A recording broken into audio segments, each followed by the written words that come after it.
ایمان لے کر آؤ۔ واتقوا یوما، اور ڈرو اس دن سے، لا تجزی نفس عن نفس شیئا، کہ آخرت کا خوف جب نکل جاتا ہے انسان کو، تو اس لیے اللہ کہہ رہے ہیں ایک دن آئے گا تمہیں حساب دینا، اپنی مستیوں کو مت دیکھو، دن سے ڈرو جس دن کوئی نفس کسی نفس کو بدلہ نہیں دے سکتی، کوئی کسی کے کام نہیں آ سکتی، جو گناہ لے کر آئے گا اس کو سزا بھگتنی۔ ان آیات کی روشنی مسلمانوں میں ایک فرقہ ایسا پیدا ہوا ہے، یہ کہتا ہے کہ قیامت پیغمبر، شہداء اور علماء اور عام مسلمان کسی کی سفارش نہیں کر سکتے۔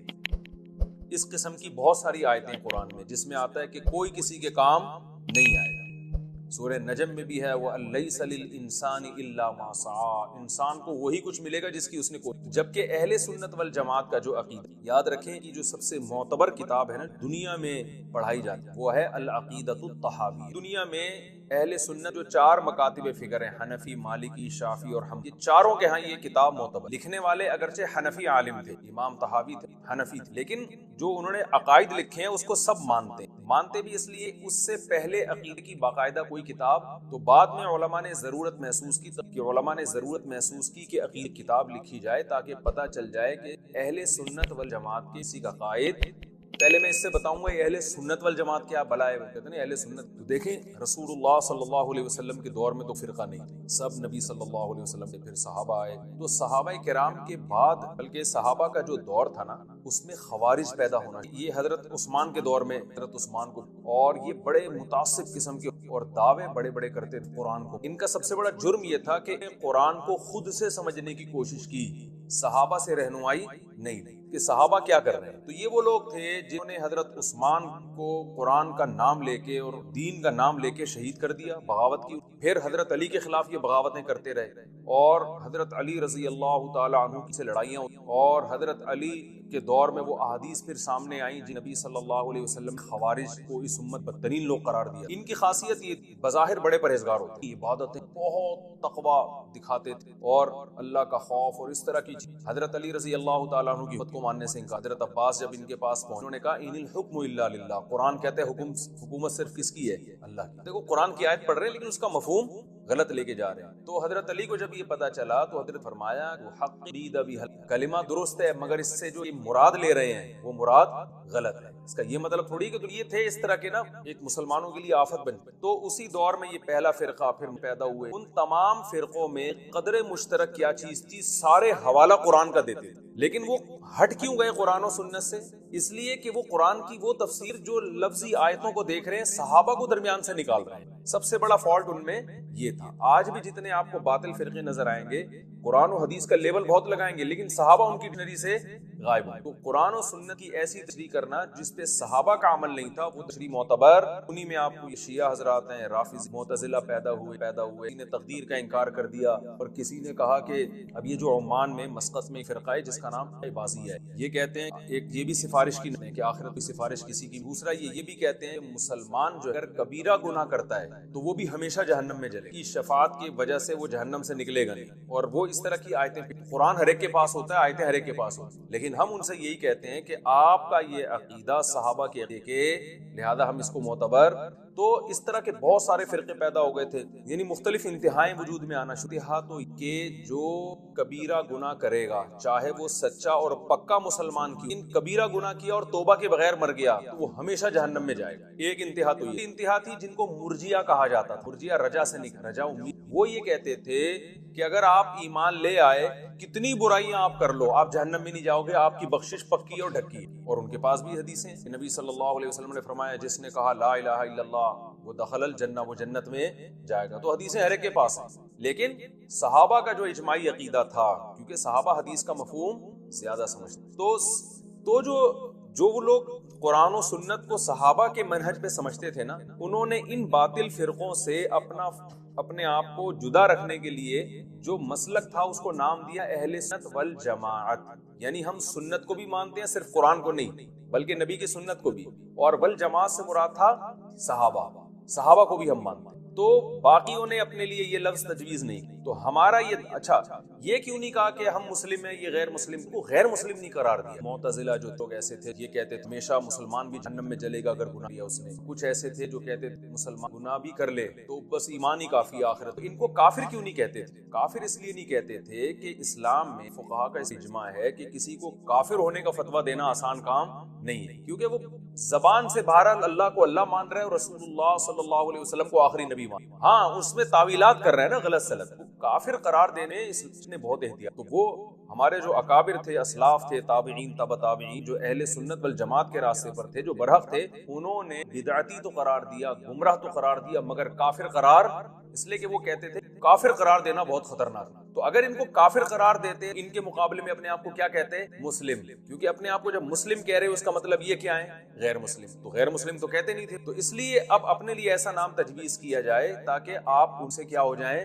تو وہ نام تجویز کیا گیا اہل سنت وال، کہ ہم صرف قرآن کو نہیں مانتے، سنت کو بھی. دیکھو اہل حدیث والجماعت بھی نہیں کہا. حدیث میں اور سنت میں فرق ہے، کیونکہ حدیث نبی صلی اللہ علیہ وسلم کی بہت سی حدیثیں منسوخ ہیں، پھر وہ سنت نہیں کہلاتی. تو فقہا کی عادت ہوتی ہے یہ دیکھتے ہیں کہ نبی صلی اللہ علیہ وسلم کی کون سی حدیث ہے جس پر آپ نے اور صحابہ نے عمل کی، وہ حدیث قابل عمل ہو، اس کو سنت سے تعبیر کی. خیر اہل سنت وال کیا؟ جماعت. جماعت سے مراد سب سے پہلے صحابہ، پھر تابعین، جن تابعین نے صحابہ کو تو تیسری یا چوتھی صدی امام طحاوی رحمہ اللہ تعالیٰ میں رسلیہ کیونکہ اسی کے اوائل میں عقیدہ طحاوی پر 25 سال تو امام طحاوی رحمہ اللہ تعالیٰ یہ اسماعیل ان کے شاگرد، اور اسماعیل یہ امام شافعی رحمہ اللہ تعالیٰ کے مسلک پر. تو ان سے علم حاصل کیا. اس کے بعد یہ فقہ حنفی انہوں نے قبول کر لیا فقہ شافعی کو. تو جب فقہ حنفی قبول کیا انہوں نے دلائل بہت، لیکن اس وقت انہوں نے ایک شاندار کام یہ کیا تھے، یہ بہت بڑے کام یہ کیا کہ اہل سنت والجماعت کے جو عقائد ہیں کتاب میں، اچھا اس کو نام انہوں نے اہل سنت والجماعت کے عقائد کا نہیں، بلکہ انہوں نے نام اس کو یہ دیا کہ یہ وہ عقید امام ابو حنیفہ، امام ابو یوسف اور امام محمد حنیفہ اور ان کے دونوں شاگرد. حنفی ہو گئے تھے امام ابو حنیفہ کو فالو کرنے، لیکن امت نے دیکھا کہ بیائی نہیں، یہی عقائد تو سب کے ہیں نا اہل سنت والجماعت. تو اگرچہ انہوں نے لکھا یہ وہ عقائد ہیں جو ابو حنیفہ، ابو یوسف اور امام محمد کے، ھذا ما ذهب الی حنیفہ و یوسف و محمد علیہ، اس طرح سے، لیکن وہ کتاب چونکہ وہ عقیدے چونکہ ساری امت کے وہی تھے یعنی اہل سنت، تو پھر پوری امت نے اسی کو فالو کیا. اور پوری ہمیں سعودیہ یونیورسٹی میں شروحات لکھی، پھر شرح میں بعض لوگوں نے کسی نے اپنے مطلب کی، لیکن بیسک بہرحال العقیدۃ الطحاویہ جسے کہا. تو وہ ایک کام یہ ہو گیا کہ اہل سنت جماعت کے کتاب لکھی. اب کوئی بھی اس کتاب سے اگر انحراف کرتا ہے تو وہ اپنے آپ کو اہل سنت والجماعت میں داخل. آج یوٹیوب پہ بہت سے فتنہ پرست لوگ صحابہ کو برا بلا کہہ رہے ہیں اور وہ کہتے ہیں ہم اہل سنت والجماعت، حالانکہ وہ داخل، کیونکہ العقیدہ طحاویہ میں لکھا ہے کہ کسی صحابی قیس کرنا یہ ہمارے نزدیک جائز نہیں، اور اس کو پوری امت نے مانا ہے. تو اس سے بھی پتہ چلتا ہے کہ وہ جو ہے نا اہل سنت والعقیدہ طحاویہ جو اجماع ہو گیا نا اس پہ اہل سنت والجماعت کا. نبی صلی اللہ علیہ وسلم نے جو فرمایا نا میری گمراہی پہ جمع نہیں ہو سکتی، گمراہی سے مراد اہل سنت والجماعت جمع نہیں ہو سکتی، اس لیے کہ باقی تو پہلے ہی گمراہ تھے نا، جو روافض تھے اور جو معتزلی اور جہمی وغیرہ اس طرح کے جو. تو اب یہ ذہن میں رکھیں العقیدہ الطحاویہ ساری دنیا کے علماء ہوتے ہیں کہ قیامت کے دن شفاعت ہو، کیونکہ اہل سنت والجماعت نے تمام حدیثوں کو فالو کیا کسی ایک اور اس میں صحابہ نے حدیثوں کا مطلب کیا سمجھا. تو ہمیں مصنف شیبہ اور مصرزاق ان میں صحابہ سے صراحتاً یہ باتیں کہ قیامت کے دن نبی صلی اللہ علیہ وسلم کبیرہ گناہ مرتکب شفاعت کریں.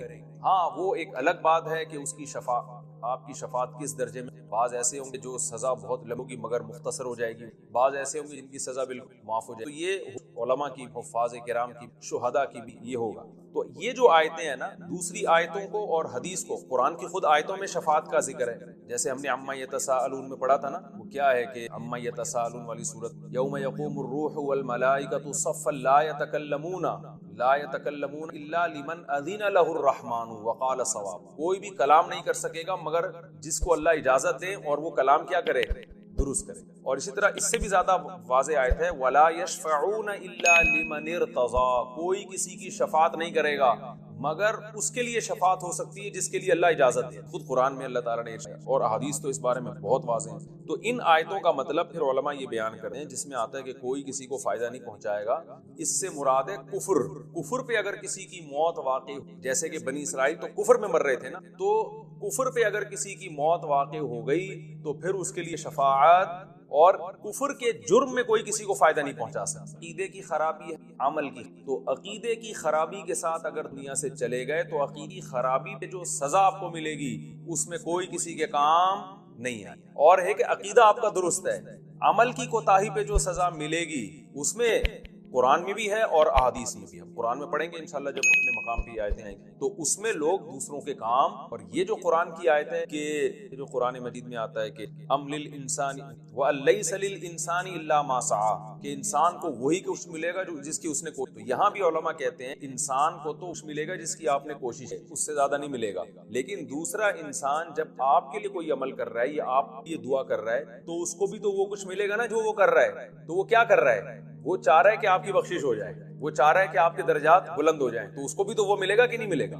تو وہ اس کی وجہ سے آپ کو عمل میں ترقی مل رہی ہے، اس کی دعاؤں کی وجہ سے، اس کے ایصال ثواب کی وجہ سے. تو یہ اس آیت کے مخالف نہیں. پھر ہم اس مزید بحث کریں گے اس مقام پہ جہاں یہ سورہ. تو اللہ فرماتے ہیں دن سے ڈرو لا تجزی نفس عن نفس شیئا، جس دن کوئی کسی کے کام نہیں آئے گا. کیا مطلب؟ اگر کفر پہ موت واقع ہو گئی تو کوئی کسی کے کام. دوسرا شفاعت قہری، زبردستی والی شفاعت کی بھی، کیونکہ اگر کوئی کسی کے کام قیامت کے دن آئے گا تو وہ آئے گا جس کو اللہ اجازت دیں گے، زبردستی نہیں آ سکتا. تو اس آیت کا مطلب یہ بھی ہو سکتا ہے دوسری آیتوں کی روشنی کہ کوئی کسی کے کام نہیں آئے گا اللہ کی اجازت کے، اللہ اجازت دے دے تو یقیناً کام آ سکتا ہے. ولا يقبل منها شفاعت، اور کسی نفس کی طرف سے شفاعت قبول نہیں ہوگی. اس کے بھی دو مطلب ہیں. اب جہاں بھی آیتیں آئیں گی ان کے دو مفہوم خود بخود ان آیتوں میں داخل. کہ کسی کے بھی شفاعت کام نہیں ہے، کسی سے مراد وہ نفس جس کی کفر میں موت واقع ہو، اور دوسرا یا پھر شفاعت سے مراد ہے وہ شفاعت جو زبردستی کی، یہ والی شفاعت نہیں. تو ولا يقبل منها شفاعت، اور کسی کی طرف سے شفاعت قبول نہیں ہوگی. کیا مطلب؟ زبردستی کی. اللہ اجازت دے دے تو اللہ کی. حدیث میں بریلوی ہو، شیعہ ہو، اہل حدیث ہو، کسی کے عقیدہ شرکیہ ہوگا تو اس سے نکاح جائز نہیں ہے، اس کا ذبیحہ، اس کا ذبح کردہ حلال نہیں ہے، اس کے پیچھے نماز جائز نہیں ہے. 3 احکام یاد رکھ لیں. جس کا 2 اور 2 4 کی طرح شرکی عقیدہ ہے نا، چاہے دیوبندی ہو، بریلوی ہو، اہل حدیث ہو، 3 احکام شریعت میں ہے، اس کے پیچھے نماز جائز نہیں ہے، نماز پڑھ لی نہیں ہوگی. نمبر 2 وہ ذبح کرے گا جانور تو اس کا ذبیحہ حلال نہیں ہوگا. نمبر 3 اس سے نکاح کریں گے تو نکاح منعقد نہیں ہوگا. تو یہ کون ہے؟ جس کا عقیدہ اسلام کے کسی بنیادی ضروری عقیدے کا انکار کرے، وہ جیسے قادیانی ہے، ختم نبوت کے منکر ہیں، یا کوئی شخص اسلام کے عقیدہ توحید کا انکار کرتا ہے صاف لفظوں میں، میں نبی کو حاضر ناظر مانتا ہوں، ہر جگہ موجود ہیں، میں نبی کو عالم الغیب مانتا ہوں، سب کچھ اللہ نے علم دیا ہے نبی کے پاس، ما کان وما یکون، کوئی چیز نبی سے مخفی نہیں ہے. یہ شرکی عقیدہ ہے. نبی کو مختار کل سمجھتا ہو کہ اللہ نے آپ کو تمام اختیارات دے دیے، آپ جو چاہے کر سکتے ہیں، اللہ نے آپ کو اختیارات دے دیے، حالانکہ اللہ کہتا ہے میں نے اختیارات کسی کو نہیں دیے. تو یہ 2 اور 2 4 کی طرح واضح بات کرے، گھمائے پھرائے نہیں. بعض لوگ گھماتے پھراتے ہیں. جب ان سے کہا جاتا ہے کہ نبی تو بشر تھے، آپ کہہ رہے ہیں نور تھے، تو کیا انسان نہیں تھے؟ تو بعض لوگ صاف کہہ دیتے ہیں کہ بشر تھے، بشر نہیں تھے، آپ نور تھے، انسان کی شکل تھی، اصل میں آپ نور تھے. یہ عقیدہ کافرانہ ہے، کیونکہ آپ قرآن کی واضح آیتوں کا انکار کر رہے ہیں. لیکن بعض لوگ تعویل کرتے ہیں، کہتے ہیں نہیں ایکچولی وہ اس لحاظ سے نور تھے کہ وہ ہدایت کا نور تھے. وہ تو ٹھیک ہے، ہم بھی کہتے ہیں ہدایت کا نور تھے، لیکن انسان تو تھے نا، بشر تو تھے نا. آپ کے والد تھے عبداللہ، آپ کی والدہ تھی آمنہ، اور جو آج بھی سید ہیں وہ بھی بشر ہیں، سارے گوشت پوش کے بنے ہوئے انسان ہیں. تو جو تعویل کرتا ہے، تعویل والا نہیں، 2 ٹوک لفظوں میں انکار کرے گا نا، نبی کو حاضر ناظر کہے گا، مشکل کشا کہے گا، تو وہ دائرہ اسلام سے خارج ہو جائے گا. یہ مولوی نہیں فتوے لگا کے دائرہ اسلام سے خارج کرتے، مولوی بتا دیتے ہیں کہ یہ ہو چکا ہے. لوگ کہتے ہیں مولوی ٹھیکیدار بنے ہوئے دائرہ اسلام سے خارج کرنے کا. مولوی ٹھیکیدار نہیں بنے ہوئے، جو بیچارہ ہو جاتا ہے مولوی اس کے بارے میں رپورٹ پیش کر دیتے ہیں کہ یہ کیا ہو گیا ہے، ہو گیا ہے. اچھا، بعض لوگ یہاں کہتے ہیں ہم کون ہوتے ہیں کسی کو کافر کہنے والے. کچھ براڈ مائنڈڈ قسم کے اسکالر ایسے بھی مارکیٹ میں آ گئے کہ ہم کون ہوتے ہیں بھائی یہ فیصلہ کرنے والے، یہ تو قیامت میں اللہ فیصلہ کرے گا. اللہ قیامت میں بھی کرے گا، اللہ نے دنیا میں بھی فیصلہ کر دیا ہے. اللہ نے دنیا میں بھی بتا دیا ہے، قرآن و سنت میں واضح تعلیمات ہے کہ کون مسلم ہے اور کون کافر ہے. لہذا یہ فیصلہ کہ ہم کون ہوتے ہیں، ہم واقعی نہیں ہوتے، لیکن اللہ تو ہوتا ہے نا یہ فیصلہ کرنے والا. تو جو اللہ نے فیصلہ کیا وہ ہم پبلک کو بتا دیتے ہیں کہ یہ دلیل ہے اور یہ اللہ کا فیصلہ ہے. ہاں دلیل غلط تو پھر آپ کہیں کہ یار دلیل صحیح نہیں دے رہے آپ، تو یہ بالکل غلط ہے. ہم واقعی کسی کو کافر کہنے والے نہیں ہوتے، لیکن اللہ تو ہوتا ہے نا. تو اللہ رسول نے جس کو کافر کہا ہو ہم اس کو کافر بتا دیتے ہیں، بناتے ہمارے یہاں کوئی فیکٹری نہیں ہے کافر بنانے کی، کوشش ہماری یہی ہوتی ہے کہ مسلمان بنائیں ہم، جو ہو جاتا ہے اس کو بتاتے ہیں بھائی اس کا اسلام سے تعلق نہیں۔ بعض لوگ کیا کرتے ہیں کہ براڈ مائنڈڈ اتنے بنتے ہیں کہ کسی کو کافر نہ کہو، کسی کو غیر مسلم نہ کہو۔ ٹھیک ہے، کافر کا لفظ ذرا سخت ہے تو آپ غیر مسلم کہتے ہیں، جب غیر مسلم کو بھی آپ کافر کہتے ہیں نا تو اس کو چڑ ہوتی ہے اس سے، تو کسی کو ہمیں طنز کرنا تو شریعت میں پسندیدہ نہیں ہے نا، تو اس کے لیے آپ اس کو کافر نہ کہیں، غیر مسلم کہتے ہیں، یہ ہلکا لفظ ہے۔ اس پہ وہ تو خود مانتا ہے کہ میں مسلم تھوڑی ہوں۔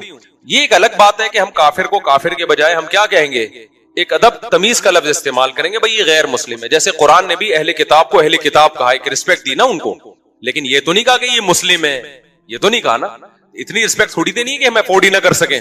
بھائی آپ پیار سے کسی کو بیٹا کہہ دو، اس نے کہا نادرا میں بھی میرا نام ڈال دو، آپ نے کہا بھائی اتنی رسپیکٹ دوں گا جو میں افورڈ، اتنی نہیں ہوتی کہ آپ کو سگے بچوں میں اور محلے کے بچوں میں فرق ہی ختم ہو جائے، ایسا تو اپنے بچوں کے ساتھ تو ہی نہیں ہے۔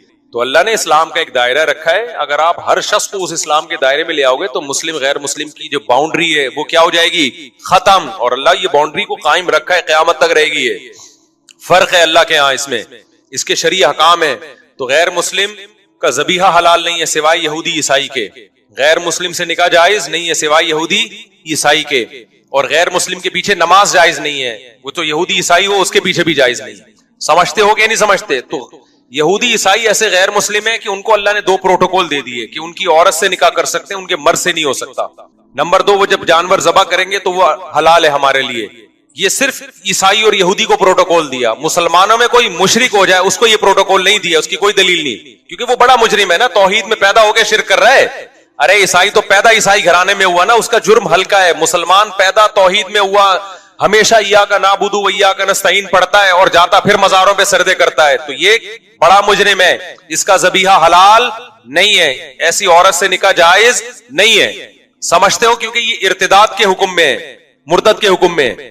اب کیا مسئلہ ہے کہ یہ جو اسلام کے دائرے میں لوگوں نے کہا ہے کہ بھائی ہم نے جوڑ پیدا کرنے کے لیے اب ہر ایک کو ہم مسلم ہی سمجھیں گے یا سب کے پیچھے نماز جائز ہے، یہ بھی غلط ہے۔ بعض لوگ یہ کہتے ہیں نماز ہم تو بھائی ہر ایک کے پیچھے پڑھ لیتے ہیں، ہمیں اس سے کوئی غرض نہیں، ہم براڈ مائنڈڈ لوگ ہیں۔ تو براڈ مائنڈڈ بننے کی بھی ہمیں اتنی اجازت ہے جتنی شریعت نے اجازت، بولو، نہ اتنے کڑوے بنو کہ لوگ تھوکنا شروع کر دیں، نہ اتنے میٹھے بنو کہ لوگ نگلنا شروع کر دیں۔ ہمارے ابا کا ملفوظ ہے یہ، وہ ہوا یہ تھا کہ ایک انٹی آگے نا ہمارے گھر میں بیٹھی رہتی تھی 24 گھنٹے، ہماری والدہ کی دوست بن گئی تھی وہ۔ اب میری والدہ کی طبیعت میں سخاوت تھی، کھلاتی پلاتی بہت تھی، قرضے لے لے کے کھلاتی تھی، جب انتقال ہوا تو ٹھیک ٹھاک قرضہ والدہ پہ چڑھا ہوا تھا، تو ان کی عادت تھی بس قرضے لے لے کے کھلاتے رہو، جو پیسے مانگنے آ رہے ان کو پیسے دے دیتی تھی۔ خرچہ کس کا ہو رہا تھا؟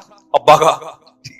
ابا کو ڈر یار اپنے خرچے پہ، چلو سخاوت اچھی ہوتی ہے، والدہ کے پاس اپنا خرچہ بھی ہوتا تھا، اس میں بھی کرتی تھی۔ تو اب کیا ہوتا تھا، ایک انٹی آگے ہمارے گھر میں بیٹھ گئی، وہ جا ہی نہیں رہی، ان کے مزے لگ گئے کہ یار فری پھوکڑ کا کھانا بھی آ رہا ہے، فری پھوکڑ کا۔ تو ہماری والدہ بھی پھر بڑی گپ شپ والی تھی، تو ابا نے 2-3 دن تو برداشت کیا۔ اس کے بعد ہمارے ابا ہماری والدہ کو لے کے بیٹھے، بولا بھائی انٹی کیا لگتی ہے آپ، 2-3 دن سے میں دیکھ رہا ہوں جب بھی گھر میں آؤ یہ بیٹھی ہوتی ہے، تو ان کو بولو پتلی گلی سے نکلو بھائی، اپنے گھر جاؤ، یہ کوئی گھر بار نہیں ہے کیا؟ والدہ نے کہا اصل میں دیکھوں میں ان کو اب کیسے بولوں کہ آپ چلی جائیں، اب یہ آ جاتی ہے بیچاری، میں کیسے منع کروں۔ اس وقت میرے والد صاحب نے کہا بھائی وہ ہمیں نصیحت یاد رہ گئی، نہ اتنے میٹھے بنو کہ لوگ کھانا شروع کر۔ آپ کے اخلاق اتنے اچھے ہو گئے، سارے محلے والے آپ کے گھر میں آ کے بیٹھ گئے کہ مفتی صاحب تو کبھی نو کرتے ہی نہیں ہے نا، بھگاتے ہی نہیں ہے۔ اور نہ اتنے کڑوے بنو کہ لوگ آپ سے نفرت کرنا شروع کر دیں۔ کہ آپ نے مسافہ کرنا بھی چھوڑ دیا، دور سے جا رہا ہے تو آپ گالیاں دینا شروع کر دی، آپ نے دفع ہو یہاں سے تاکہ آئے نہیں قریب آپ کے۔ تو یہ میرے والد صاحب کے بڑے، اور والد صاحب تھے بھی پریکٹیکلی ایسے ہی تھے، وہ یعنی وہ عملی زندگی میں بھی اسی طرح ہی تھے، نہ اتنے میٹھے بنے کہ لوگوں نے کھانا شروع کر دیا، نہ اتنے کڑوے بنے کہ لوگ بھاگنا شروع ہو گئے، کہ نفرت کرنا شروع کر دی۔ تو یہاں بھی مذہب کے معاملے میں بھی ایسا ہے بھائی کہ ہم غیر مسلم کے معاملے میں نہ اتنے میٹھے بنیں گے کہ غیر مسلم کو بھی مسلم کہنا شروع کر دیں ہم، اور ہم کہیں جو شخص بھی اسلام کی طرف نسبت کر دے، کوئی ختم نبوت کا انکار کرے، ہم براڈ مائنڈڈ بنے، کوئی بات نہیں یار، انکار ہی کیا ہے نا، اللہ خود پوچھ لے گا، یہ ہمارا مسلم بھائی ہے۔ کوئی کہے کہ نبی صلی اللہ علیہ وسلم عالم الغیب ہیں، مختار کل ہیں، مشکل کشا ہیں، کہ نہیں یار ہم کسی کو کافر نہیں کہہ سکتے، ہم سب کے پیچھے نماز پڑھ لیں گے۔ اس کا مطلب آپ اتنے میٹھے بن گئے ہو کہ اب لوگ آپ کو کھانا، اور آپ کو نہیں کھائیں گے، اسلام کو کھانا شروع کر دیں گے۔ توحید اور غیر توحید میں فرق کیا ہو جائے گا؟ ختم۔ جب سب کے پیچھے نماز ہوگی تو کل پھر اتنے براڈ مائنڈڈ بنیں گے کہ ہندو بھی مسجد بنا کے کھڑا ہو جائے گا، ہندو کے پیچھے بھی ہو رہی ہے، پھر تو عیسائی کے پیچھے بھی ہو رہی ہے، پھر تو یہودی کے پیچھے بھی ہو رہی ہے، پھر تھوڑے دنوں میں مسجد اور مندر کے نام چینج ہو جائیں گے، مسجد کو لوگ پیار سے مندر کہیں گے، مندر کو لوگ پیار سے کیا کہیں گے؟ مسجد کہیں گے۔ یار ان چیزوں میں کچھ نہیں رکھا، جب علماء کہیں گے نا کہتے ہیں نہیں براڈ مائنڈیڈ بنو، تو یہ براڈ مائنڈیڈ دیکھو انگریز جو براڈ مائنڈیڈ آج بنا ہوا نا ابا لیس ہو گیا، براڈ مائنڈیڈ ہونے کی وجہ سے وہ نا تو اتنی جلدی نہیں ہوا ہے۔ شروع میں انہوں نے کیا کہا؟ پردے کو ختم کیا اپنی سوسائٹی سے، پھر انہوں نے نکاح کے نظام کو ختم کیا، girl friend boy friend system آیا، پھر ہوتے ہوتے ابا مارکیٹ سے آہستہ آہستہ شارٹ ہو گئے، پھر اتنے براڈ مائنڈیڈ بنے کہ لڑکی لڑکے کا فرق ختم، ہومو سیکچولیٹی کو LGBT کے بعد کیو آیا، پھر کیو کے بعد بھی اتنی چیزیں آ گئی ہیں نا، پوری حروف تہجی انگلش کی ختم ہو جائے گی۔ LGBT کا مطلب لیسبین اور یہ گائے ہے اور یہ فلانا ہے تو ڈمکانا ہے، تو اتنی قسم کی فیلنگز مارکیٹ میں آ گئی، ہر فیلنگ کو انہوں نے ایک الگ الفابیٹ کا نام دے دیا، تو زیڈ تک پہنچ جائیں گے۔ یہ سمجھ رہے ہو کہ نہیں سمجھ رہے؟ تو یہ براڈ مائنڈیڈ۔ تو مذہب کی بھی ایک میرے بھائی باؤنڈری ہے، اس سے آگے جانے نہ اس میں اتنے کڑوے بنے کہ ذرا ذرا سی باتوں پہ آپ لوگوں کو کافر کہنا شروع کر دیں۔ جیسے ایک مولوی صاحب تقریر کر رہے تھے کہ جو ٹی وی دیکھتا ہے وہ دائرہ اسلام سے خارج ہے۔ یہ تقریر سچی مچی کی بتا رہا ہوں، پرانی بات۔ ہمارے استاذ کہتے ہیں میں بیان میں بیٹھا ہوا تھا، میں نے جا کے اس مولوی صاحب سے جلسے کے بعد پوچھا، مولوی صاحب یہ فتویٰ تو مارکیٹ میں نیا ہے کہ جو ٹی وی دیکھتا ہے وہ دائرہ اسلام سے خارج ہے، یہ آپ نے کیسے کہہ دیا؟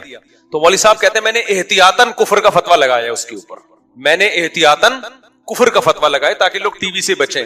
تو احتیاطاً تو کفر کے فتوے سے بچا جاتا ہے، لگایا تھوڑی جاتا ہے۔ سمجھ میں نہیں آ رہی بات؟ ایک آدمی کی باتوں سے آپ کو ایسا لگتا ہے کہ یہ مشرک ہے، لیکن اس کی تعویل ہو سکتی ہے، بھائی ہو سکتا ہے اس کا یہ مطلب ہو سکتا ہے اس کا یہ مطلب ہو۔ تو اسلام کہتا ہے اچھے مطلب کو ترجیح دو آپ، یعنی کسی کی بات کے 100 مطلب نکلتے ہوں، ایک مطلب سے لگتا ہو کہ یہ مسلم ہے، 99 مطلب سے لگتا ہو کہ یہ کافر ہے، تو ایک جو اچھا مطلب ہے نا آپ نے اس کو ترجیح دے کے اس کو دائرہ اسلام سے خارج نہیں کرنا۔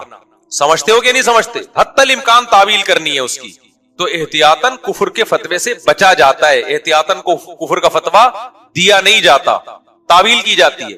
لیکن ایک مرحلہ ایسا آتا ہے کہ آپ کے پاس اس کی تعویل کا کوئی آپشن بچتا ہی نہیں، آپ تعویل کر رہے ہو، سامنے والا کہہ رہا ہے میں خود اس تعویل کو نہیں مانتا۔ جیسے بعض لوگ کہتے ہیں کہ نبی صلی اللہ علیہ وسلم مشکل کشا ہیں، جب بھی آپ سے دعا مانگو آپ حاجت پوری کرتے ہیں، اللہ نے آپ کو اختیار دی ہے۔ ہم اب کفر کا فتوے سے بچانے کے لیے ان کی تعویل کرتے ہیں۔ اصل میں ایکچولی ان کا مطلب یہ ہے کہ جب ہم نبی سے مانگتے ہیں تو فرشتے ہماری پکار نبی تک پہنچاتے ہیں، پھر نبی صلی اللہ علیہ وسلم کی بات فرشتے اللہ تک، یہ اللہ ڈائریکٹ سنتا ہے، پھر اللہ تعالیٰ فرشتوں کو کہتا ہے، تو اس طرح ہم کہ یہ اس کی حاجت پوری کرو نا، تو شاید یہ مطلب ہو۔ وہ کہتے ہیں نہیں ہمارا یہ مطلب بالکل بھی نہیں ہے، ہمارے نبی کو یہ اختیار دیا ہے، تو اب کیا تعویل کرے گا؟ اب اللہ ہی تعویل کے اول تو یہ بھی ہم تعویل جو کر رہے ہیں اس کی بھی تو کوئی شرعی دلیل نہیں ہے نا۔ اللہ نے کہا ڈائریکٹ کس سے مانگو؟ مجھ سے مانگو، لیکن ہم گھما پھرا کے اس کو شرک سے بچانے کے لیے بہت تعویل کریں، اگلا کہے نہیں بھائی یہ آپ خود کر رہے ہو، میں تو اس بات کو مانتا ہوں کہ یہاں سے آپ نبی کو پکارو گے، نبی وہیں سے یہیں سے بیٹھے بیٹھے ہماری پکار سنیں گے، اور اللہ نے آپ کو یہ خود بخود اختیارات دیے ہوئے، آپ جو چاہیں اپنی قبر میں بیٹھے بیٹھے کر سکتے ہیں، لوگوں کی حاجت پوری کر سکتے ہیں۔ اب اس کا کوئی مطلب میرے بھائی بنتا نہیں ہے۔ پھر بھی آپ کو دائرہ اسلام میں لانے کا شوق ہے تو پھر تو عیسائی بھی دائرہ اسلام میں، عیسائی توحید کا لفظی طور پہ منکر نہیں ہے، نبوت کا منکر ہے، جبکہ اللہ کی نظر میں توحید کا منکر نبوت کے منکر سے زیادہ بڑا مجرم ہے۔ سمجھتا نہیں ہے نا بات کو؟ اللہ کے ہاں توحید کا انکار کرنے والا نبوت کے انکار کرنے والے سے زیادہ بڑا مجرم ہے۔ تو شرک چاہے بتوں کو خدا کے ساتھ شریک کرو چاہے پیغمبر کو کرو، اللہ کی نظر میں دونوں مجرم کیا ہیں؟ برابر کے مجرم ہیں۔ سمجھتا ہے بات کو؟ تو اس لیے اتنا براڈ مائنڈیڈ بھی نہ بنے کہ آپ نے دائرہ اسلام اتنا وسیع کر دیا کہ پوری روئے زمین اس میں آ گئی ہے، تو فرق ہی ختم ہو گیا، اور نہ اتنا چھوٹا کریں کہ ٹی وی دیکھنے والا بھی کیا ہے؟ دائرہ اسلام سے خارج۔ لیکن ایک دائرہ ہے، اس کے فقہی حکام ہیں، تو اس کے پیچھے نماز، غیر مسلم کے پیچھے نماز جائز ہے۔ اگر امام کا آپ کو پتا ہے کہ یہ صاف لفظوں میں کہتا ہے کہ نبی مشکل کشائیں حاجت روائیں، تو اس کے پیچھے نماز نہیں ہوگی، کیونکہ غیر مسلم کی اقتداء میں نماز نہیں ہوتی۔ سمجھتے ہو؟ بعض لوگ کہتے ہیں ہم نہیں پڑھیں گے تو فتنہ ہوگا، تو فتنے سے بچنے کے لیے پڑھ لو بعد میں لوٹا لو۔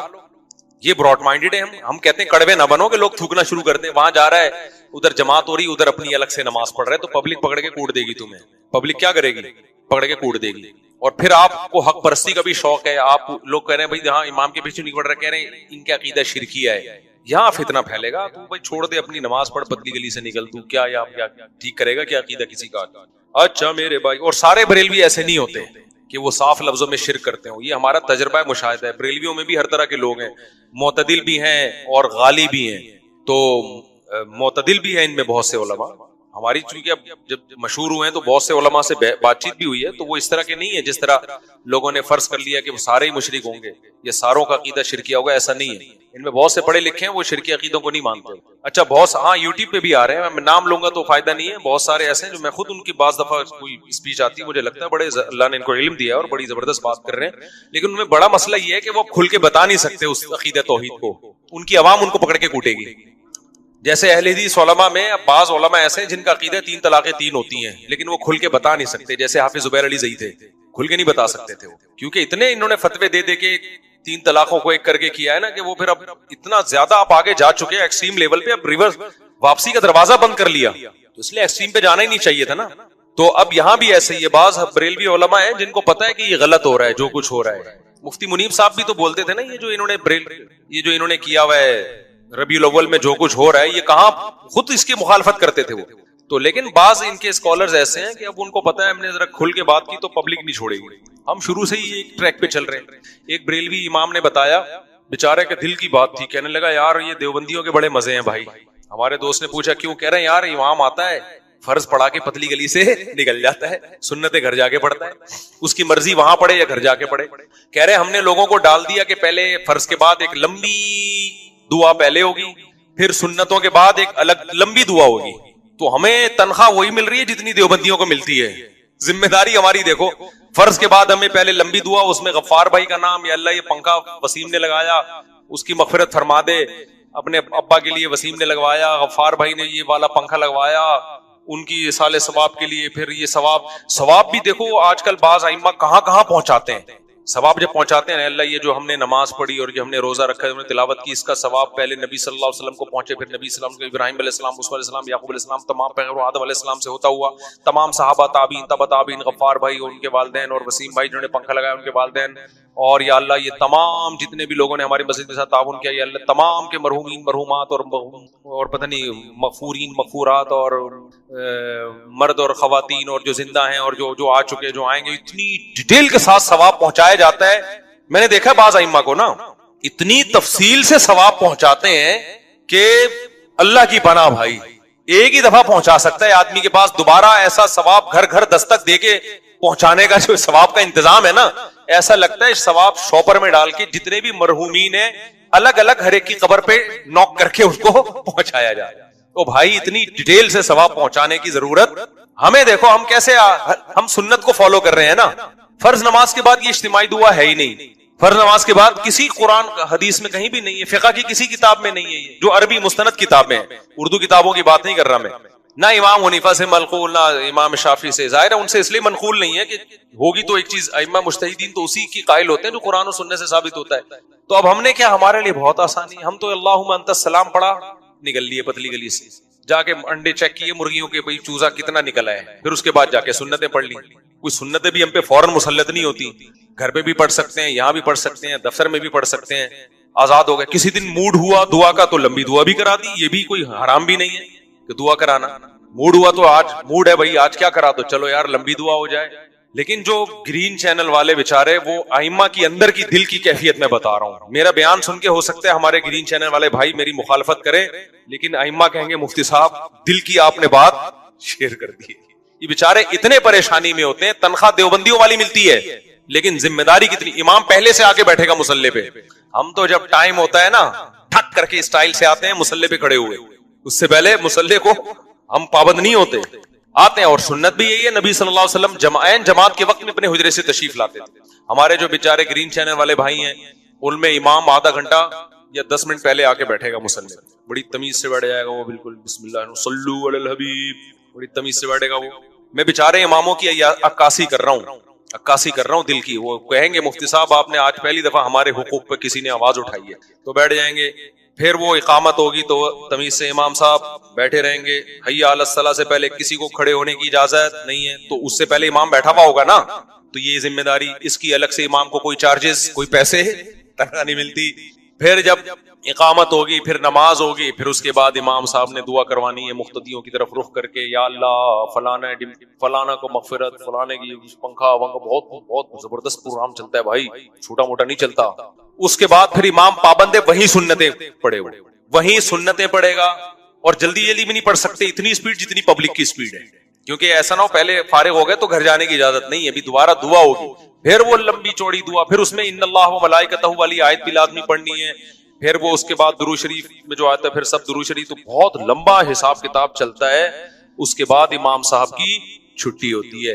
اور پھر امام کا کام ہر تیجے میں جانا, 40ویں میں جانا, یہ سب چیزیں بھی. پھر نماز جنازہ بھی ہماری کتنی ہلکی پھلکی نماز جنازہ ہے, ادھر جنازہ آیا ہم نے 4 تکبیرات کہیں, فارغ ہو گئے. پھر ہماری مرضی, ہمیں کندھا دیں نہ دیں, کندھا دینا ثواب ہے, دے دیتے ہیں اکثر, پوری زندگی پڑی ہے اس کے لیے, دعا کرتے رہو. ان کے ہاں جنازہ بھی بڑا لمبا ہے, جنازہ ہوگا پھر اس کے بعد دوبارہ سے دعا ہوگی. وہ دعا بھی جہری ہوتی ہے, اس میں پورا میت کے لیے آپ نے وہ.